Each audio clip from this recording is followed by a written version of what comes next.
What's up, y'all? Thanks for stopping by the Search T channel. In this video, I'm going to be doing kind of like an add-on to my previous video in where Shannon Lee had some choice words for Quentin Tarantino and the newest film of his, Once Upon a Time in Hollywood, where he pretty much made a mockery of her father and depicted him as an arrogant, cocky SOB, which he wasn't. And I totally agree with what she had to say. And now, one of Bruce Lee's most closest associates, one of his,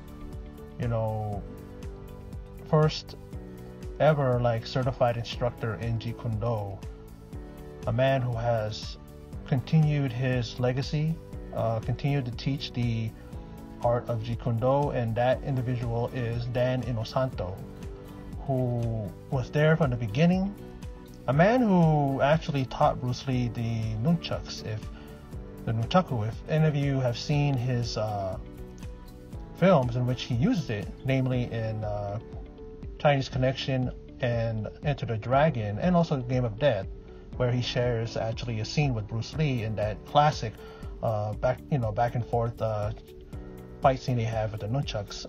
He was the one that taught Bruce Lee, and Bruce Lee, according to Dan Inosanto, Bruce Lee picked it up in 3 months. He mastered it. And you look at Bruce Lee and you would think that no one taught him, because he just was so great with it, fluid. Dan Inosanto talked about how Bruce Lee would come up with just different ways of twirling it around and coming up with different ways of training with them. And Dan Inosanto, it doesn't surprise me that he is the next one step up and talk about, this situation in regards to Once Upon a Time in Hollywood. And there is an article,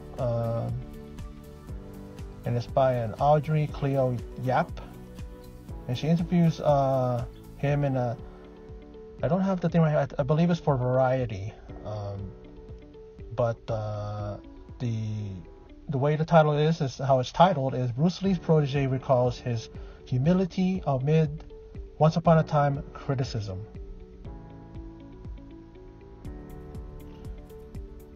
Now, when it comes to martial arts and cinema, Bruce Lee is an icon, but his depiction in Quentin Tarantino's Once Upon a Time in Hollywood as an arrogant blowhard who brags about being able to cripple boxer Muhammad Ali could not be further from the truth, according to those closest to the real Lee.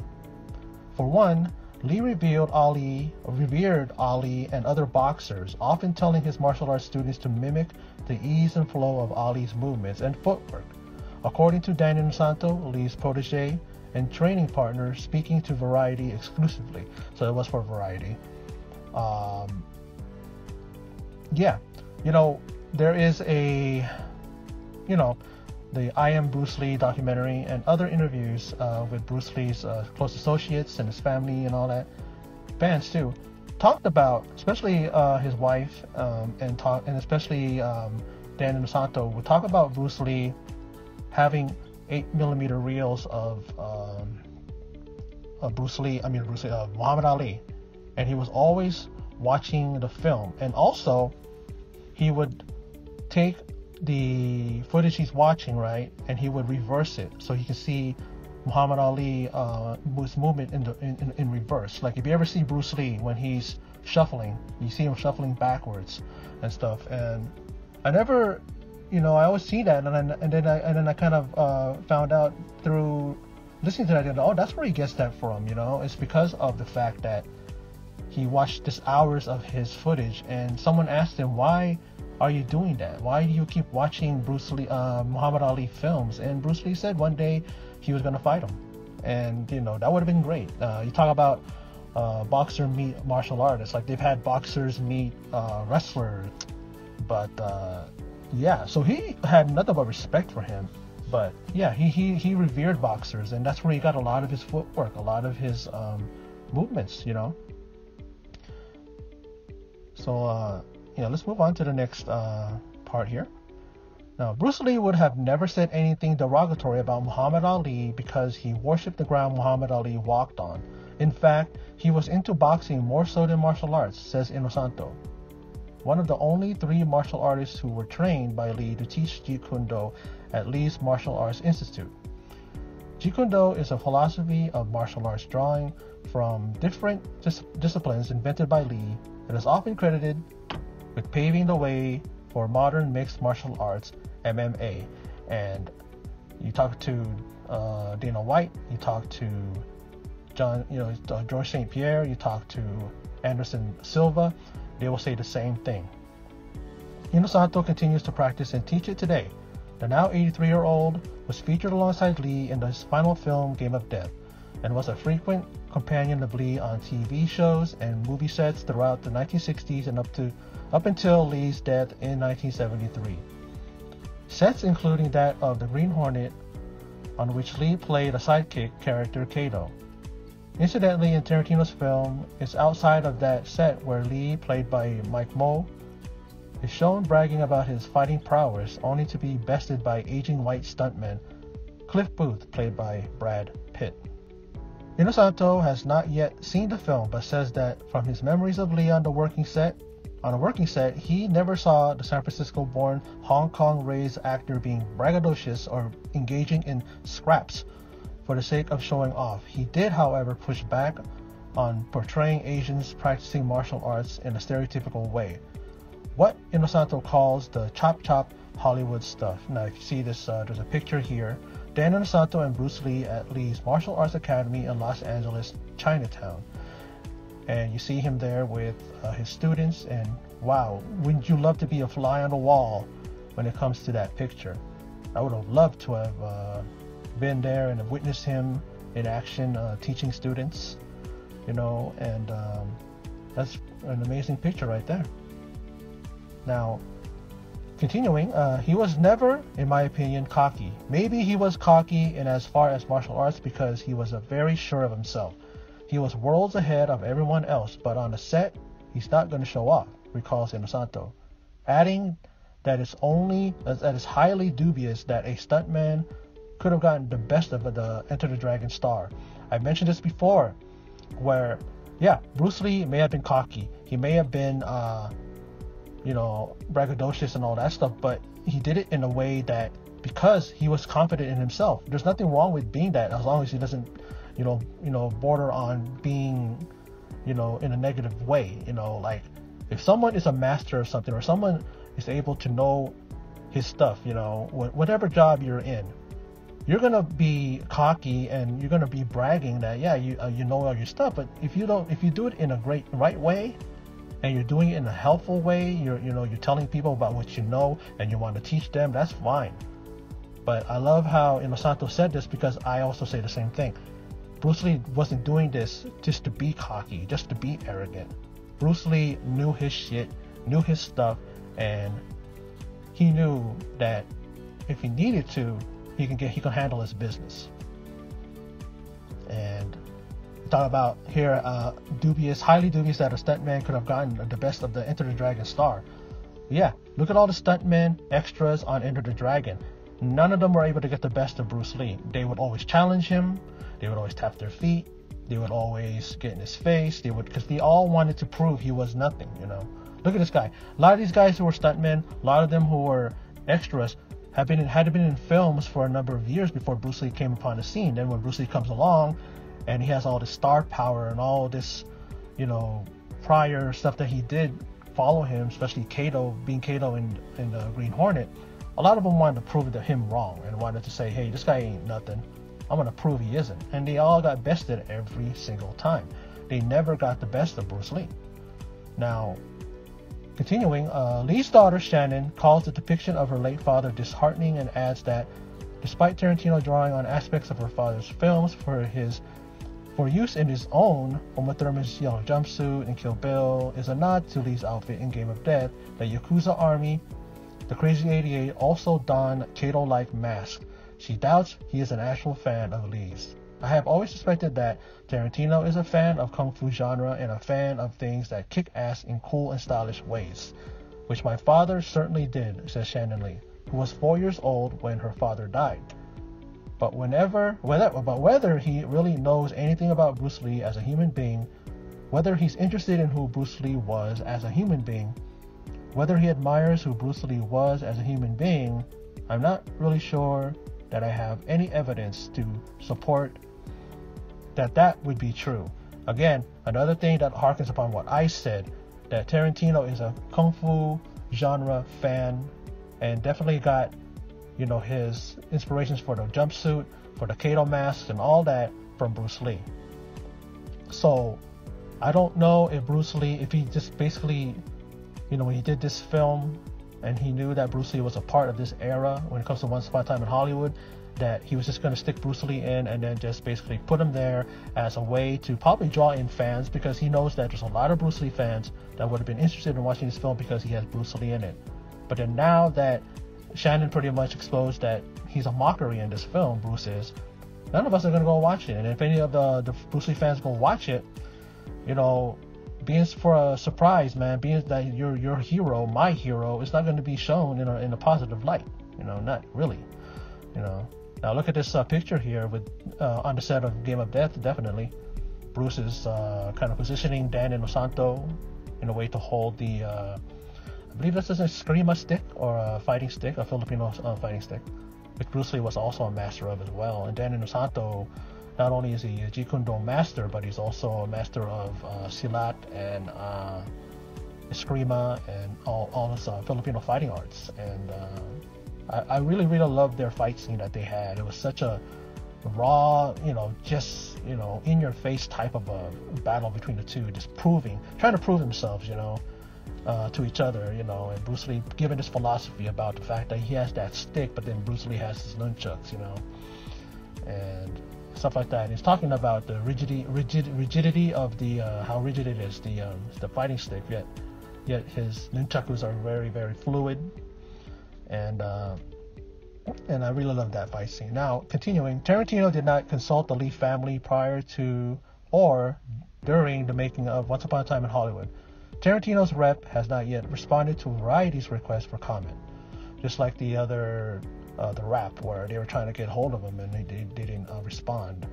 For both Inosanto and Lee, preserving Bruce Lee's legacy through martial arts or by developing the projects Lee himself was unable to pursue is something they continue today. Inosanto teaches at his Inosanto Academy of Martial Arts, while Shannon Lee works as a caretaker for family's estate and charity foundation to develop projects inspired by her father's writings, like Cinemax's Warrior, based on the treatment her father wrote and pitched unsuccessfully to Warner Brothers.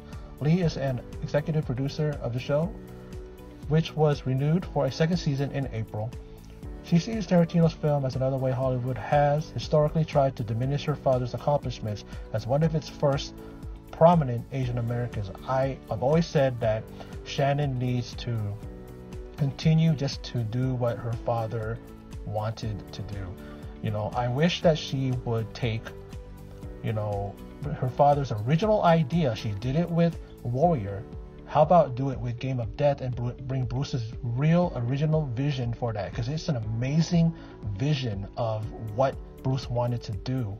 The 5-level pagoda, fighting from level to level till he gets to the top floor where there is Kareem Abdul-Jabbar, the mysterious unknown fighter of an unknown fighting style. He needed to beat him and then get some treasure or something that he needed to get to these people who kidnapped his sister and his mother.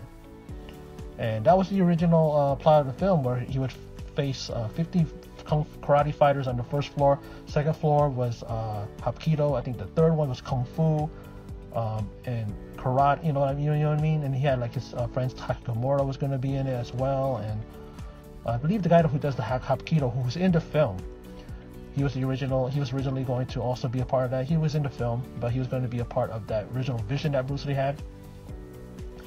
And she really needs to do something like that. She needs to keep it going. She just needs to be out there and just keep her father's, and she's doing it. And bravo to her.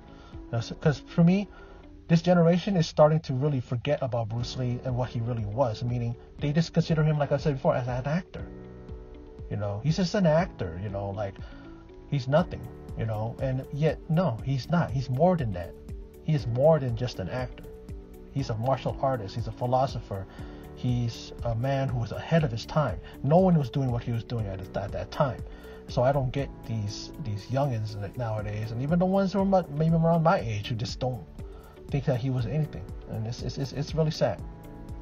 Now, continuing, he was continuously marginalized and treated like kind of a nuisance of a human being by white Hollywood, which is how he's treated in the film by Quentin Tarantino, says Lee.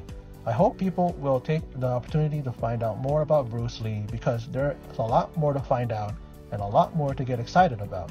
This portrayal in this film is definitely not that.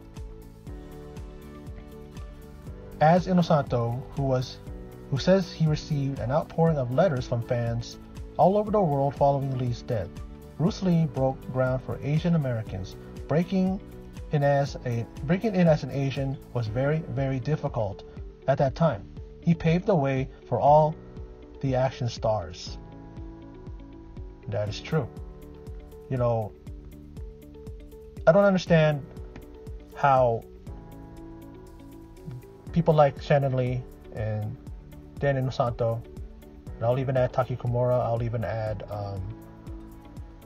all these people who knew him, his brother Robert Lee, and who have to always come to his defense, come to Bruce Lee's defense, and to say this is how he was. He wasn't like this. I mean, if for people not to know who he was and how he was, it's like there is film out there. There are people out there. Go to Shannon, go to Dan Inosanto, go to Taki Kimura, go to these people and talk to them and find out about the real Bruce Lee. Don't just watch a film of his or how he talks in an interview and then go, he kind of comes off kind of arrogant. I'm going to use that point and that way to depict him on film. It's quite, very, very disrespectful, especially to a person that can't fight for himself anymore. He's long gone. He's passed away a long time ago, and he can't speak for himself. Although Shannon and Bruce Lee's daughter and his family and relatives and friends can speak up for him, but it's easy to do that when it's just like with the Michael Jackson documentary where Leaving Neverland, where they never consulted the family, and the director himself said arrogantly, I don't need to consult them. I have these accusers story. You don't do a documentary that way. It has to be on both ends, both sides. And then in this Once Upon a Time in Hollywood, if he had such respect, then Quentin Tarantino for the genre of kung fu, the genre that has spawned so many stars, not only Bruce Lee, but Jackie Chan, Jet Li, Donnie Yen, Michelle Yeoh, the list goes on. All these guys who were introduced as martial artists in films and became big stars, and such. Sammo Hung, Yun Bu, a lot of them who, if he had a respect for the genre, that spawned all these stars, you would think he would. And this is the biggest star. Bruce Lee is the biggest star when it comes to the martial arts. Even now, after how many years he's been dead now? 46 years now? From 73 to 2019? And you mean to tell me that you're just gonna go, okay, Bruce Lee came off this way, Bruce Lee talked this way, I'll just use that, as a thing, People make mistakes that way. They did it with Birth of the Dragon, they did with, all these other projects that out there, and all these films that depict Bruce Lee in a negative way, and that shouldn't be, But this is my video regarding this, and I'm glad that Dan Inosanto came out and talked about it, because it didn't surprise me, because he definitely was the one that I would think would come out next and talk about the film. There's going to be probably others that are going to talk about it, and I hope they do, because that's the only way that Bruce Lee is going to be projected in a positive light. Quentin Tarantino ain't going to do it.